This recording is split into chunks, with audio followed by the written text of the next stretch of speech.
નમસ્કાર મિત્રો, તો આપણે આજે જોઈએ કે આજે મંગળવાર છે તો 13 દિવસ પછી કયો વાર આવે. તો મિત્રો આપણે શું કરવાનું છે, જે આપણને દિવસ આપ્યા છે, ધારો કે આપણી જોડે 13 છે અને આપણે કેટલા વડે ભાગી દઈશું?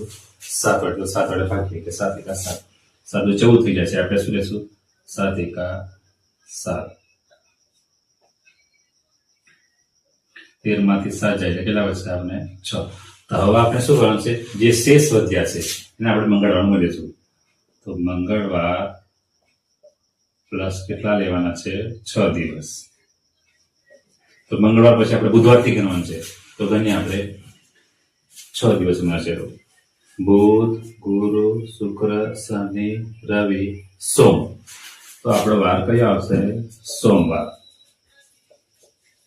બરાબર. તો હવે બીજો પ્રશ્ન જોઈએ મિત્રો, કે આજે રવિવાર છે તો 20 દિવસ પછી કયો વાર આવશે? કે આવે. ચલો તો આપણે શું કરીએ, 20 છે આપણે કેટલા વડે ભાગીએ? 7 વડે. 7 એકા 7, 7 દુ 14, 7 અને 21 થઈ જાય.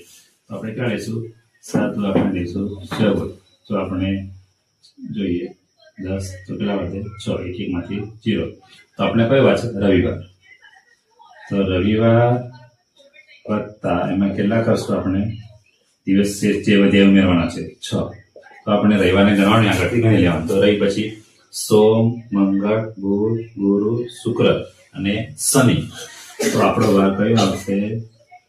શનિવાર. તો મિત્રો જે છેલ્લો પ્રશ્ન આપણે સોલ્વ કરવાનો છે, તો આપણે જોઈએ કે આજે સોમવાર છે તો 45 દિવસ પછી કયો વાર આવે એ તમારે કોમેન્ટમાં કહેવાનો છે. તો આવા જ વિડીયો આપના જોવા માટે અમારી ચેનલ લાઈક કરો, શેર કરો, સબસ્ક્રાઇબ કરો અને ફોલો કરો. અને આ જે જવાબ છે તમે કોમેન્ટમાં જણાવો. Thank you.